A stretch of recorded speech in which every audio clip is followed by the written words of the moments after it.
What if I told you that Ferrari just discovered that their own car can generate more energy than they thought? But only when driven by Lewis Hamilton. Because what happened in China was not normal, it was not in the data, it was not in the simulations, and right now in Maranello they are trying to understand how Hamilton is recharging more energy than his own rivals, using exactly the same car. And the most shocking thing of all is that this could completely change the balance of power in Formula One. Ferrari arrived in China with a very clear concern in mind: energy management. Since the tests and the first simulations, the SF26 had shown an obvious weakness in this aspect, especially on circuits where the long straights punish any inefficiency of the hybrid system. The fear in Maranello was the same in all scenarios: running out of energy before the end of the straight, that famous clipping that leaves you completely sold out against rivals with better electrical delivery. But what happened on the track completely shattered that initial diagnosis. During training and the first analyses of the weekend, everything seemed to confirm what was expected. Ferrari was not at the level of the strongest engines in terms of thermal thrust, and in theory that should force them to depend even more on the electrical system, precisely where they had the most doubts. However, when Lewis Hamilton started stringing together laps in real race conditions, engineers began to detect something strange in the data. Something that, at first, even seemed like a reading error. And lap after lap, Hamilton's number car not only maintained the energy, but distributed it in a much more efficient way than the team itself had projected. Where they expected performance drops, they found stability. Where they anticipated limitations, consistency appeared.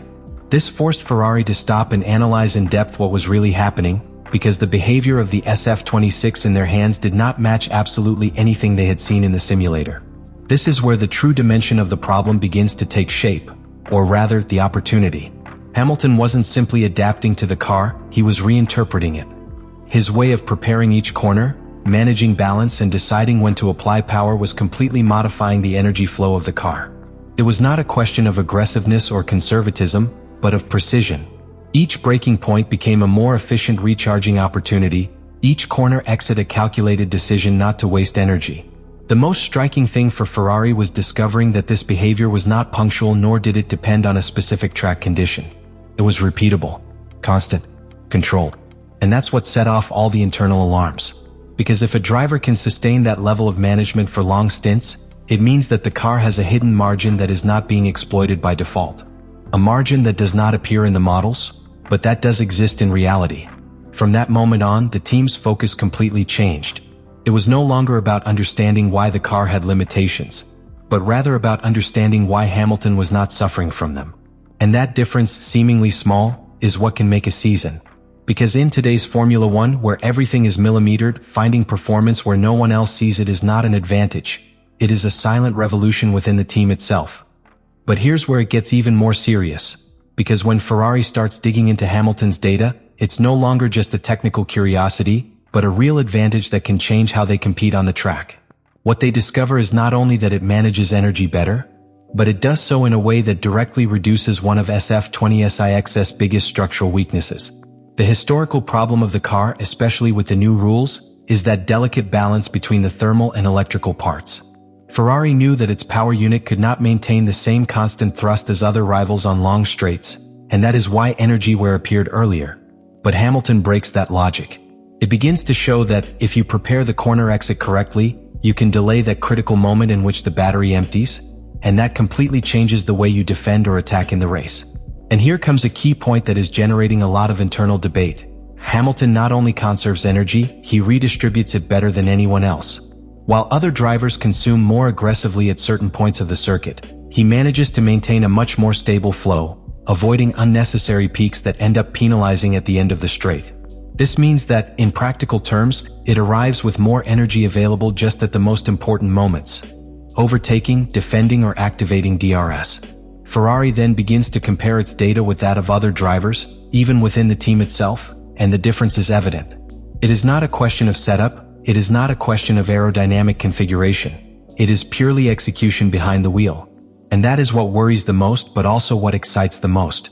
Because if this Hamilton method can be understood, replicated, or even integrated into the development of the car, the competitive leap can be enormous. Another aspect that leaves engineers completely shocked is how this energy management affects the rest of the car. By not stressing the rear axle as much on corner exit, Hamilton reduces tire degradation, which in turn allows him to maintain more constant rhythms on long runs. It's a domino effect. Better reloading, better traction, less wear and more consistency. And it all starts from an extremely fine interpretation of the hybrid system. But the most important thing comes when Ferrari realizes something even bigger. This is not a limit of the car. It is a limit of the understanding they had about it. Because the SF26 in the hands of Hamilton not only stops showing its weaknesses, it even begins to hide them. And that completely changes the team's approach to future development. Right now in Maranello, they are no longer thinking only about improving the car. They are trying to adapt the car to this driving style. Adjustments to hybrid management, changes to how energy is released, even small modifications to aerodynamic balance to favor this form of driving. All because they have seen that there is real, measurable, and above all, unexpected performance. And this is where the story takes a key turn. Ferrari no longer just has a fast driver. It has someone who is redefining how his own car should work. And now comes the most important part of this whole story.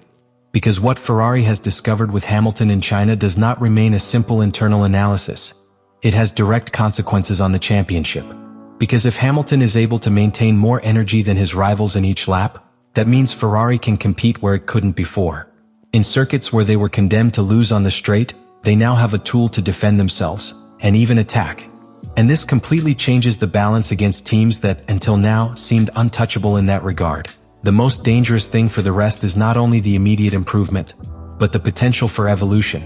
Ferrari has seen that there is hidden performance in its own car, and now has a clear direction, not to start from scratch but to build on what Hamilton has already demonstrated on the track. This speeds everything up. Development, adjustments, understanding, everything becomes faster when you know exactly what you are looking for.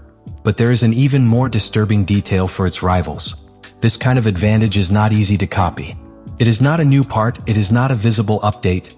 It is a way of driving, a sensitivity with the car, a reading of the hybrid system that not all drivers can replicate. And that means that even if other teams understand what's going on, they won't necessarily be able to make it work the same. Ferrari, for the first time in a long time, not only has a competitive car, it has a differentiating factor. And that factor is not in the wind tunnel or in the factory, it is in the pilot. Because Hamilton is not only performing, he is showing the way. And this is where it all comes together. A car that seemed limited, a team that didn't fully understand its own potential, and a driver who comes in and breaks that barrier. What started as a surprise in China may end up being the turning point of the entire season. Because if Ferrari manages to turn this discovery into a consistent advantage, then we are no longer talking about a one-time improvement. We are talking about a real threat for anyone who wants to fight for the championship. In short, what Ferrari has discovered in China is not simply an improvement, it is a revelation. One of those situations that completely changed the perception of a project. Because for weeks they thought that the SF26 had a clear limit in energy management. And now they know that that limit was not the car but how it was being used. Lewis Hamilton has not only surprised the team, he has forced Ferrari to rethink everything. It has shown that there is more performance available, that more energy can be recharged than rivals in real racing conditions, and that this advantage does not depend on an update, but on perfect execution behind the wheel. And this is what really changes the game. Because when a team understands that it has more potential than it thought, it stops chasing solutions and starts exploiting certainties. Ferrari now has a clear direction, a defined path, and above all, a real reference of how far its car can go.